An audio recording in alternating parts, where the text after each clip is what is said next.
tous, Salut! bienvenue dans notre nouvelle vidéo. Ouais, ça va faire longtemps quand même, hein. C'est clair, on a a pu enfin filmer- une vidéo à deux. On a pu filmer depuis combien de temps? Bah depuis début novembre avec le confinement. Ouais, On avait ça- filmé notre dernière vidéo à deux juste avant. Et après Ouais. on a filmé une vidéo chacune de notre côté que tu as peut-être pu voir Ouais. sur le Covid et le confinement. Mais là du coup, première vidéo à deux. Ouais, et bon, ça va faire un moment qu'on s'est plus revu quand même, hein. C'est vrai. Et d'ailleurs, on filme le 1er janvier. Donc on te souhaite une bonne année. Bonne année à tous pour ceux qui fêtent le nouvel an, ce nouvel an-là. Donc bonne année, bonne santé, Ouais. que des bonnes choses. C'est tout ce qu'on vous souhaite. Voilà, c'est ça. Et de la bienveillance envers vous-même. Oui, surtout. Donc aujourd'hui, on revient avec un sujet qui peut commencer à t'interroger à l'entrée de l'adolescence. C'est le fameux sujet des relations amoureuses. Et même, j'ai envie de te dire, qui peut même qui t'intéressera et qui Toute ta vie. travaillera toute ta vie. C'est vrai que c'est un questionnement que tu peux avoir toute ta Ça, vie. c'est clair. Tu trouveras pas les réponses d'ailleurs. Tu Ouais. trouveras pas toutes les réponses. Mais en tout cas, on s'est rendu compte que finalement, il y avait peu de support pour répondre aux questions que tu peux te poser quand tu commences à expérimenter ou pas les relations amoureuses d'ailleurs.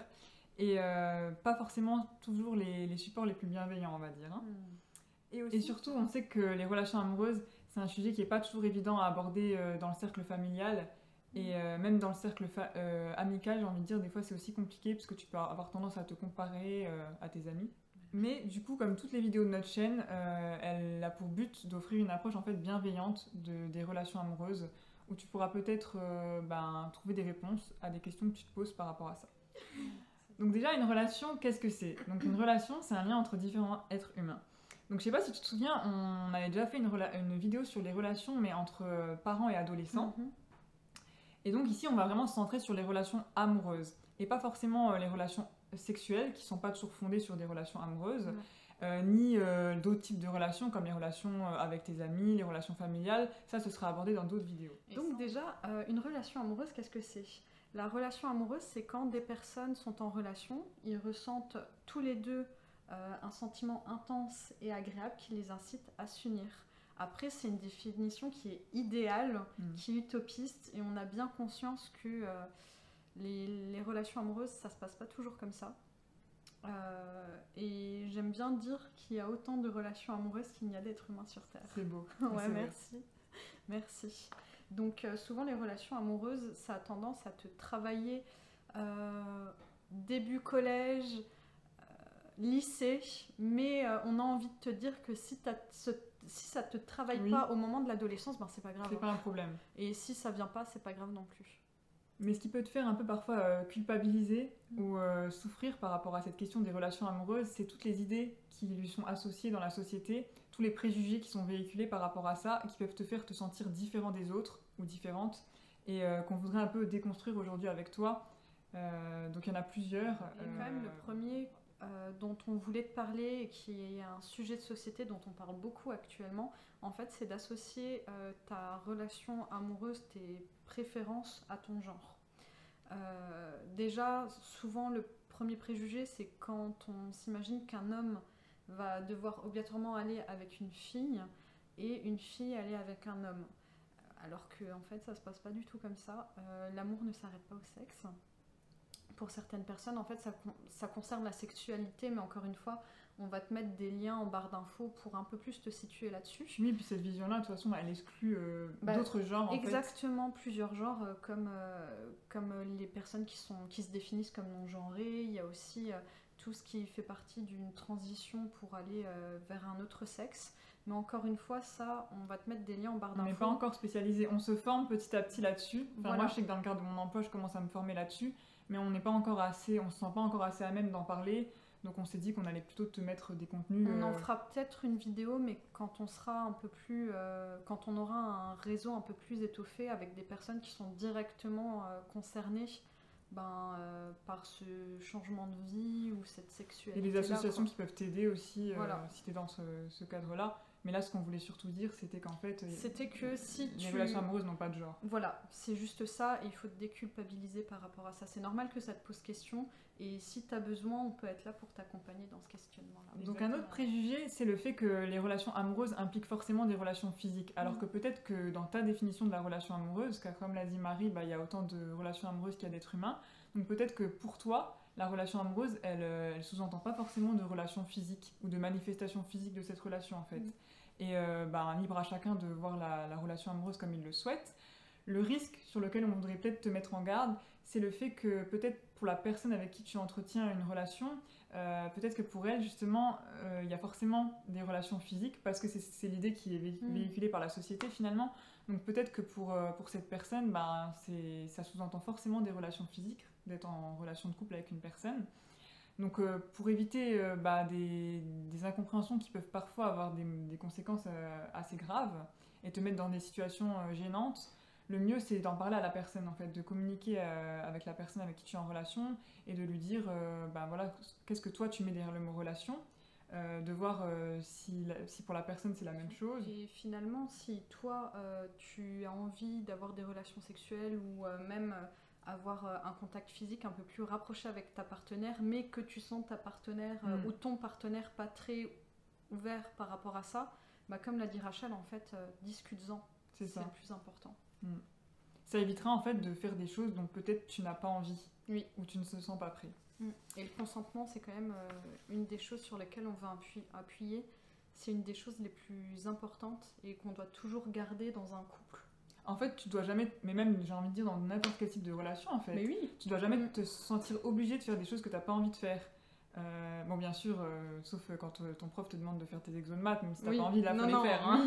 Ou que t'as pas envie d'aller à l'école le matin. Oui, voilà, il y a des choses qu'on n'a pas envie de faire, mais dans le cadre d'une relation, il faut pas se sentir forcé et contraint, en fait, de faire des choses de ton corps, de ta personne, dont tu n'as pas envie, en fait. Et ça m'amène un peu à un autre point sur lequel on voulait quand même te mettre en garde, parce qu'on sait quand même que de nos jours, avec les réseaux sociaux, tout s'est un peu accéléré et amplifié.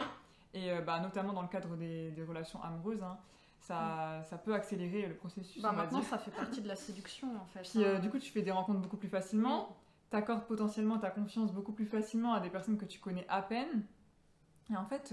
Et t'as une autre façon aussi de vivre ta sexualité par les réseaux sociaux. Oui, exactement. Et le risque, parce que bon, ça peut avoir des bons côtés dans le sens où.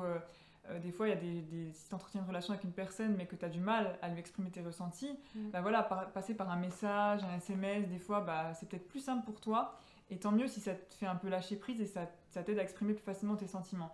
Par contre, le risque, c'est quand même qu'il faut savoir que tout ce qui est publié en ligne ou sur les réseaux, même certains réseaux où on pense que c'est pour une durée bien déterminée, mais tout peut être enregistré et réutilisé de façon malveillante envers toi en fait. Et finalement, c'est jamais... En fait, on parle surtout de ça si t'es jeune. Tu sais jamais vraiment à qui tu t'adresses, surtout sur les réseaux sociaux, surtout si t'as jamais rencontré cette personne. Mais d'ailleurs, les réseaux sociaux, ça sera aussi une autre vidéo. Oui, ce sera l'objet d'une autre vidéo à part entière. Voilà, sur laquelle on va un peu plus s'attarder sur les bienfaits des réseaux sociaux. Après, pareil, on n'est pas des grands spécialistes, mais on se rend compte quand même au quotidien que clairement ça prend énormément de place dans la vie des ados et des jeunes en général. Et même dans notre vie. Hein. Oui, et même dans notre vie à nous. Donc on voudrait vraiment faire une vidéo plus centrée là-dessus. On va l'aborder, on va commencer à se renseigner, mais dès que cette vidéo sera faite et postée, on la mettra aussi en barre d'infos de cette vidéo-là. Voilà. Parce que tout est lié finalement. Oui, finalement, oui, Rachel. Ensuite, un autre préjugé, c'est de te mettre une date butoir à ta première relation amoureuse / relation sexuelle. On se souvient toutes et tous de ce moment où tu as tes copines, tes copains qui commencent à avoir leur premier baiser et encore plus leur première fois. Quoi. Non mais t'as l'impression, ils en parlent, c'est un truc, et toi tu dis mais merde quoi. Toujours pas moi. Mais ouais, mais et pourtant j'ai 15, 18, 20 ans, toujours pas. Mais ouais, toujours pas. Et même 25 ans, même 30 ans, même plus tard, 40. Si à 40 ans, t'as toujours pas eu de relation amoureuse, que là par contre, t'en as voulu une, c'est normal que ça te travaille. Par contre, si tu te sens pas prêt, si à 20 ans, tu te sens pas prêt, si à 26, 30, 40, 50, tu te sens pas prêt, ou t'as pas rencontré la bonne personne, ne te force pas, comme toujours. Et ne te culpabilise pas aussi. Oui, surtout, ouais. Parce que, ne te force pas si c'est quelque chose dont t'as pas envie, mais si c'est quelque chose dont tu as eu envie, ou si tu as souffert, par exemple, d'avoir vu tes amis expérimenter alors que toi, c'est toujours pas ton cas, dans ce cas-là, il faut surtout pas te culpabiliser et te dire mais qu'est-ce qui cloche chez moi ? Il y a forcément un problème chez moi. Non, en fait, c'est juste peut-être les circonstances de la vie qui ont fait que t'as pas rencontré la bonne personne ou que t'as pas pu encore l'expérimenter, mais déjà t'as toute ta vie pour le faire. Et donc déjà, entre nous, ça fait pas quelqu'un t'es pas quelqu'un de moins bien Voilà. ou Qui a moins de valeur. voilà, qui a moins de valeur, c'est pas, ça va pas t'ouvrir une nouvelle vision du monde et voir les choses autrement. Hein, Et je dirais t'inquiète, même hein. que le risque, c'est si tu te poses trop de questions de Ouais. qu'est-ce qui va pas chez moi, bah tu seras même pas ouvert à une rencontre parce que tu seras trop focalisé là-dessus et du coup tu seras pas bien avec les autres et tu seras pas bien dans ta vie et du coup tu risques de passer là pour le coup à côté d'une rencontre. Donc le mieux, je dirais le plus important, c'est un peu bateau, mais c'est de commencer quand même par s'aimer soi-même, être bien avec soi-même avant de pouvoir être bien avec quelqu'un d'autre. Sois ta propre priorité en fait. C'est ça. Et d'ailleurs, souvent, les gens ont tendance à penser, à croire que le but ultime d'une vie, c'est l'amour.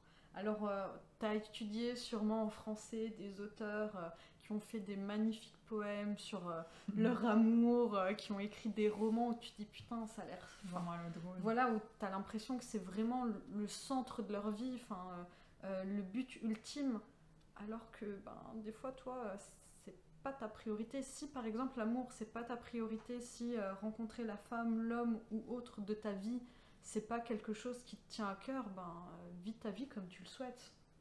Et ça viendra ça, ou non ouais. quand ça doit Voilà, venir. ça peut venir comme ça ne pourra pas venir et si ça t'embête pas, Tu peux t'épanouir tant par mieux. de plein d'autres façons. En fait, le plus important, c'est juste que ça te fasse pas souffrir, en fait. Ouais, c'est ça. C'est ça, en fait, on veut juste pas que tu souffres et surtout ne pas te culpabiliser par rapport à ta situation. Et donc une autre vision un peu idéalisée de la relation amoureuse, c'est de s'imaginer que tout est toujours idyllique et parfait. Et comme quand par exemple tu vois ta meilleure amie filer le parfait amour avec son copain. Et elle arrête pas d'en parler. Et que ça n'aura jamais de fin, et comme dans les films. Hein. Ouais. Et c'est possible. Et on lui souhaite On lui souhaite ouais, d'avoir le bonheur toute sa vie. Mais il faut savoir aussi que les relations amoureuses, elles évoluent, il y a différentes étapes, et surtout pour les premières, j'ai envie de dire, où on expérimente, et du coup on sait pas toujours vers où on va, mais après même quand on acquiert plus d'expérience en la matière, on continue toujours de se poser des questions. Parce qu'en fait déjà, il faut savoir qu'à partir du moment où on est en relation avec une personne, ça sous-entend qu'on interagit avec elle, et qu'il peut y avoir du coup des problèmes des fois de communication, des non-dits, des interprétations. Souviens-toi, on te parlait avec tes parents des non-dits, des incompréhensions qu'il peut y avoir et qui peuvent générer des conflits. Là, il peut y avoir aussi des conflits dans la relation amoureuse et si certains peuvent se surmonter et se résoudre, il y a d'autres qui peuvent malheureusement ne pas se surmonter et mettre fin à la relation. Voilà. Et sache que si c'est toi qui mets fin à la relation, ça fait pas de toi un monstre. Exactement, aussi, ouais. Et se faire quitter, ça fait pas de toi une mauvaise personne non plus et ça veut pas dire que tout le problème vient de toi non plus. Oui. En fait, on veut te déculpabiliser parce qu'on sait aussi que la fin d'une relation, peu importe de quel point de vue tu te places, et des fois d'ailleurs c'est une décision commune, mais dans tous les cas, en fait, ça peut faire souffrir. Et cette souffrance-là, personne n'a le droit de la minimiser, en fait. Peu importe la durée de la relation, en fait, à partir du moment où ça te fait souffrir et que ça te met en difficulté dans ton quotidien, et la solution, on t'apporte toujours la même. Tu vas te dire, mais elles ont toujours les mêmes conseils, mais parce que vraiment, je pense que c'est la clé, c'est d'en parler. Ouais. Et dans le cadre des relations amoureuses, on sait que c'est plus compliqué parce que c'est pas forcément quelque chose dont on a envie de parler à ses parents. Surtout qu'on entend parfois les conseils un peu bateaux, du style âme perdue, désir retrouvé. On les a tous entendus. Voilà. Et où ça passera. Alors après, c'est vrai que le temps peut apaiser un peu cette sensation-là. C'est vrai que par contre, le temps, pour apaise beaucoup de choses... Ouais.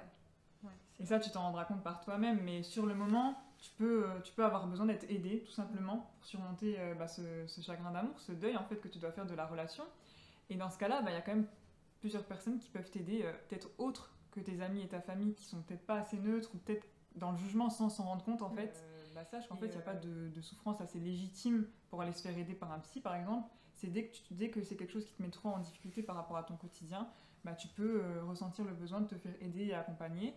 Si jamais tu es au collège ou au lycée, qu'il y a une assistante sociale ou une infirmière et que tu as envie de parler à quelqu'un de neutre, sache que tu peux aussi parler de ces problèmes-là. On est là pour ça. Hein. On est aussi là pour ça, on est là pour l'écoute aussi, donc tu peux faire ça sans crainte d'être jugé. Et aller consulter des professionnels de santé extérieure comme des psychologues, psychiatres. Et si tu veux des conseils, l'infirmière ou l'assistante sociale peuvent te donner des adresses où tu peux aller t'adresser pour une consultation. Hein. Ensuite, on dit souvent qu'il faut être en relation pour ressentir de l'amour, alors que malheureusement, c'est pas aussi simple que ça. Tu peux être en relation avec quelqu'un et tomber amoureux, amoureuse d'une autre personne, ou inversement. En fait, il y a plus de 1000 façons d'imaginer la situation. Que par exemple, toi, il y a une personne qui est folle amoureuse de toi, mais que toi, en fait, pas du tout. Et ça se contrôle pas, malheureusement. Ouais, malheureusement, ça se contrôle pas. Et encore une fois, tu peux en parler avec cette personne pour remettre les choses au clair. Parce que finalement, mieux vaut dire les choses pour mettre encore une fois la situation en clair plutôt que la faire durer et faire souffrir. Te faire souffrir toi-même et la personne en question. Hein, que ça soit toi qui ressentes de l'amour ou que ça soit l'autre personne. En fait, toute cette vidéo, c'est pour, comme on l'a dit à chaque fois, te déculpabiliser. Donc si effectivement tu as plus tendance à, par exemple, à être une fille, aimer un garçon... à correspondre un peu à ce qu'on a avancé, idées reçues, ce qu'on appelle idées reçues. Il n'y a pas de problème non plus. Non, il n'y a aucun souci. En fait, ce qu'on veut, c'est que tu vives ta relation amoureuse comme tu le souhaites. On espère vraiment qu'en 2020... tu puisses vivre ta vie comme tu le veux. On a conscience que la société a tendance à mettre beaucoup de limites. On a très peu évoqué les relations qui mettaient en avant un milieu social ou culturel qui est différent, parce que tu peux rencontrer des difficultés dans ton couple où les personnes extérieures peuvent vous mettre des bâtons dans les roues parce que ta couleur de peau est différente de la personne que tu aimes, ou vous avez des rites et des fêtes, des cultures qui sont différentes.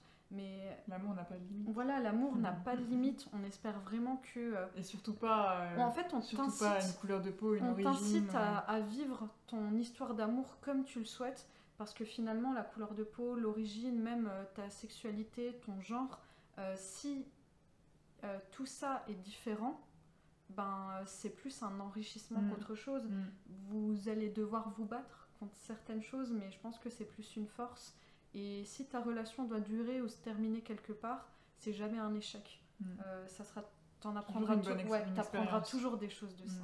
Donc en conclusion, comme tu l'as compris, on peut dire qu'en matière de relations amoureuses, il n'y a pas de formalisation ni de règles à suivre. Tu dois faire les choses comme tu les ressens ou non. Ouais, et finalement, il y a plein de façons, comme on l'a dit au tout début, de vivre l'amour et de le ressentir ou de ne pas le ressentir.